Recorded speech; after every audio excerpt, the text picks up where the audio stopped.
안녕하세요. 어스입니다. 오늘은 첫 번째 구글 어스 스튜디오 튜토리얼 시간입니다.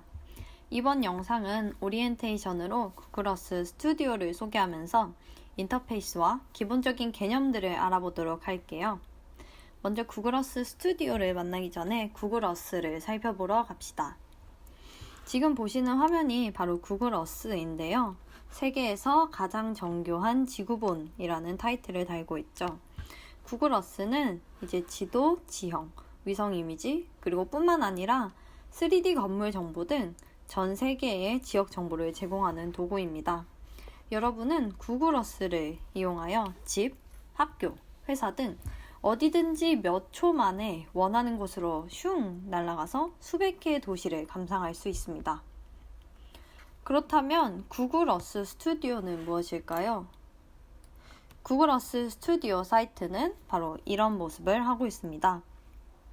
가운데를 보시면 구글 어스 스튜디오는 구글 어스의 위성 및 3D 이미지 활용을 위해 개발된 애니메이션 도구라고 적혀 있네요. 한마디로 위성 이미지를 애니메이션으로 구현해낼 수 있는 도구예요. 이 구글 어스 스튜디오는 크게 4가지 기능적인 특징이 있습니다.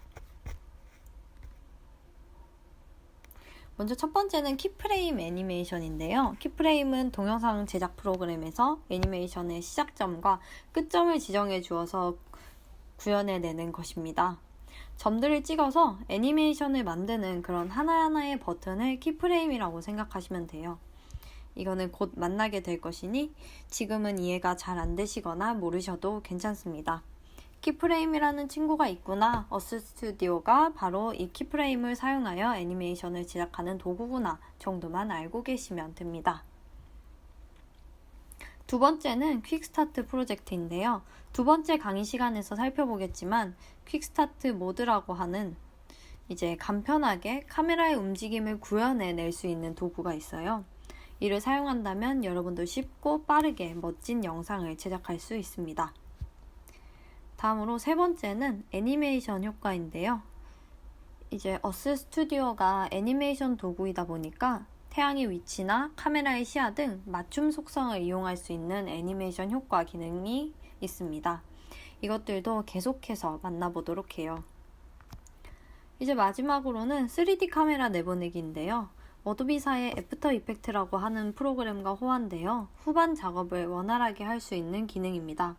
이 기능은 좀 더 구글 어스 스튜디오 사용법을 익힌 후에 살펴보도록 할게요.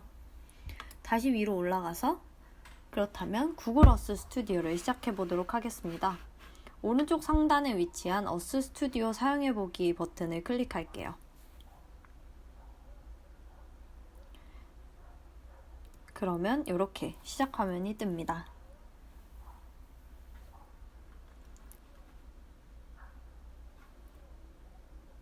여기 보이는 아름다운 지구의 모습에 벌써 설레지 않나요?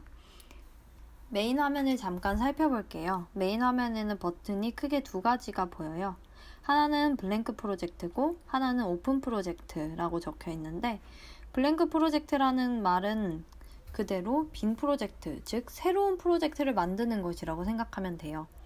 그렇다면 오픈 프로젝트는 기존에 작업하던 프로젝트를 불러오는 기능이겠죠?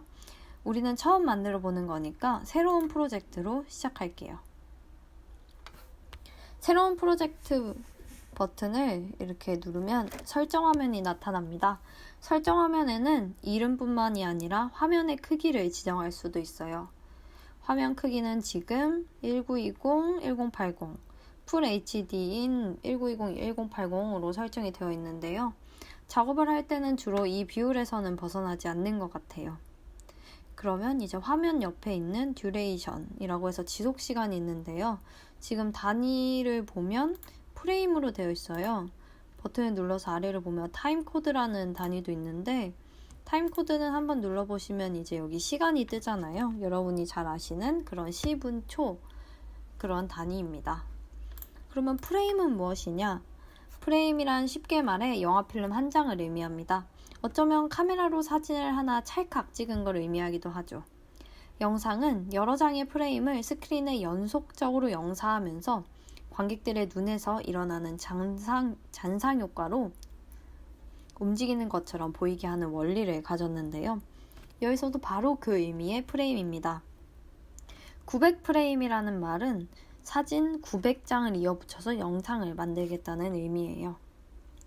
그러면 이제 옆으로 넘어가서 프레임 비율이라고 적혀 있는데 여기서는 1초에 몇 장의 사진을 보여줄 것인가 라는 의미입니다. 여기 보시면 FPS라는 단위가 있어요. FPS는 프레임 퍼 세컨드의 약자인데요. 번역하자면 초당 프레임 수라는 말이 됩니다. 보통 영화는 1초에 24프레임, 그리고 24장의 사진이 1초 동안 보여지는 것이 바로 보통 영화들인데요. 텔레비전이나 3D 애니메이션의 경우에는 30프레임을 사용한다고 해요. 그래서 기본 설정으로는 30프레임으로 되어 있는 것을 볼 수 있습니다. 1초에 30프레임에 900장이면 타임코드 시간을 보면 30초 맞죠? 이렇게 지속시간이랑 프레임 비율을 선택해 주시면 저희가 이제 설정이 완료됩니다. 저희는 지금 변동 없이 그대로 확인 버튼을 눌러볼게요. 스타트. 자, 이렇게 버튼을 누르면 구글 어스 스튜디오 속으로 여러분이 한 발짝 더 들어올 수 있게 되었습니다. 지금 보시는 화면이 바로 어스 스튜디오의 인터페이스인데요. 인터페이스라는 의미는 서로 다른 두 물체가 상호간 소통을 위해서 만들어진 물리적 매개체를 의미합니다. 여기서는 사용자가 컴퓨터, 즉 어스 스튜디오를 조작하는 이 도구들이 인터페이스가 되는 것이죠. 인터페이스는 크게 상단 표시줄, 그리고 표시 영역, 편집기로 세 가지로 나눌 수 있습니다. 먼저 상단 표시줄에는 파일, 편집, 뷰, 오버레이, 애니메이션, 도움말 등의 메뉴가 있고요. 아래에는 검색을 해서 원하는 지점을 선택할 수 있는 검색창도 있네요. 그리고 그 옆에는 재생 컨트롤이라고 해서 동영상을 재생하는 데 도움을 주는 그런 도구들이 있고요. 두 번째로 넘어가면 이제 여기는 표시 영역이라고 하는 부분입니다. 어스 스튜디오를 사용하는 기본적인 공간으로 어스를 둘러보고 애니메이션의 결과물을 미리 볼 수 있는 창이죠. 그 밑으로는 애니메이션을 편집하는 편집기로 왼쪽이 속성 목록, 그리고 오른쪽이 타임라인입니다. 속성 목록은 이제 카메라 위치와 카메라 회전으로 나타나는데요. 카메라 위치에서는 경도, 위도, 고도를 살펴볼 수 있고 카메라 회전에서는 팬이라고 해서 카메라를 좌우로 고개를 돌리듯이 움직일 것인지 틸트, 고개를 끄덕이듯이 위아래로 움직일 것인지를 조정할 수 있는 도구들이 있습니다. 오른쪽으로 넘어가면 여기는 타임라인인데요. 타임라인은 이제 비디오 클립을 순서대로 배치하는 작업 공간이라는 뜻입니다. 구글 어스 스튜디오에서는 애니메이션을 제작하는 핵심 공간이 되는 것이죠. 그러면 지금까지 구글 어스 스튜디오에 대해서 알아보는 시간을 가졌는데요. 여러분도 빨리 영상을 제작하고 싶지 않으신가요? 다음 영상부터는 구글 어스 스튜디오를 어떻게 사용하는지 퀵스타트 프로젝트부터 차근차근 알아보도록 합시다. 그러면 시청해주셔서 감사합니다.